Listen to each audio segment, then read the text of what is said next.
Pues, com va sortir la iniciativa de presentar aquesta obra? Bé, doncs, la iniciativa va sortir a unes primeres converses de la Laia Baraldes, que és la directora de tot el projecte, i va començar, doncs, amb ella sempre li hagués fet molta il·lusió fer el Superstar per històries familiars també, i va començar a fer els primers contactes, va veure que molta gent s'engrescava i llavors va fer un primer càsting al desembre per veure si hi havia gent per tirar-ho endavant. Per què has escrit aquest tema? Doncs és una mica el que ha explicat també l'Àlex, que ve d'una història de fa molts anys, una història familiar de Laia, que és la directora, que dins la seva família ja es va dirigir un Jesucrist Superstar i ella tenia moltes ganes d'intentar-ho. Perquè és un musical molt carinyós, una òpera. Et va sorprendre als inicis tota la gent que es va comprar a l'obra? Sí, jo crec que sí, perquè realment jo quan vaig anar al càsting, això serà 10 persones màxim, perquè clar, aquí a Cardedeu, qui hi ha que es vulgui apuntar a un musical? Perquè aquestes coses sempre, vist des de fora, són molt fred i molt distant, no? Que a la gent li fa por. Però el primer dia de presentació érem 40 persones, més de 40 persones, que ocupàvem tot l'escenari del centre cultural i era com és possible. Tot s'ha de dir que no tothom és de Cardedeu, però de la zona i no sí. Bueno, quina part és la que costa més tot el sector en general? Bé, jo personalment, la meva part, jo mai havia fet teatre, llavors la part d'interpretar és el que més em va costar personalment. La part de cant ja havia fet alguna cosa i em trobava més còmode, però la part d'interpretació va ser més difícil per mi.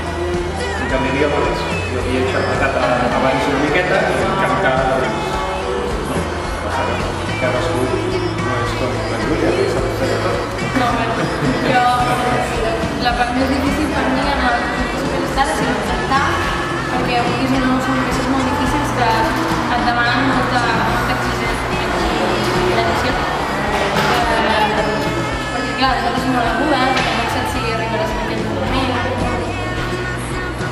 L'obra està tenint molt d'èxit a nivell de i aquest èxit l'esperava, però No. És que ens van dir, farem distribució. No, jo estava perquè el centre cultural és tan gran, necessita estar present en 3 dies. Però com, és que és impossible. Mira, ara, Una extra. Sí que pensàvem allò fer 3 representacions perquè tothom pogués organitzar-se i tothom la pogués veure, però no ens esperàvem que digués a 2 setmanes de l'estrena que estigués ja tot tot és tard, gent que fins i tot ara s'ha quedat desencantada a prop. bueno, i si senten rumors de que van venir els programadors i això, ens podeu dir una mica de presentació de l'obra, si vau preparar.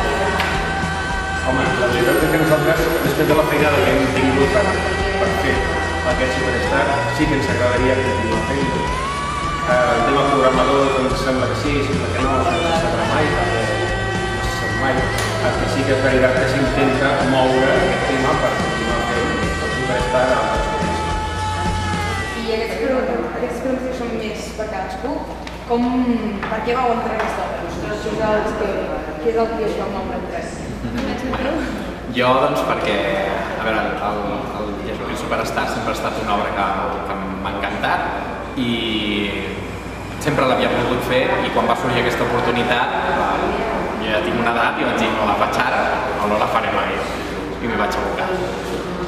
Jo, per exemple, vaig sentir allò que es feia càstings i vaig dir anem a provar perquè no conec a ningú de Cardedeu perquè jo m'ho movia molt per Barcelona, que era l'antic teatre de Barcelona i vaig dir, ostres, és que estaria molt bé fer teatre a Cardedeu, saps? I llavors vaig dir, doncs provem-ho, a veure si hi ha sort i conec a molta gent de Cardedeu per futurs projectes o per conèixer i per fer una pinya. I jo, doncs, la veritat és que va ser la casualitat que fa 20 anys vaig fer el Superstar a Barcelona, també cantant en directe en català, i va ser com tornar enrere. Va ser quasi la darrera obra que vaig fer, i venia amb una cosa, va ser una casualitat molt simpàtica per mi.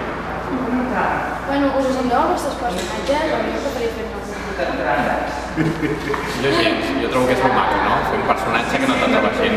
Jo penso que amb el Judas som pràcticament oposats i, de fet, és el que més m'ha costat posar-me en el seu lloc. Jo tampoc gens, perquè res, no aniré a parlar de Maria Magdalena, o sigui, té un ressò molt heavy, molt dur, té una vida molt dura, molt pesada i plena d'horrorositat, o sigui, no, què va, res. Jo tampoc, em trobo molt identificat amb el Jesús. Gràcies, Merci. Merci. Adéu. Merci. Gràcies.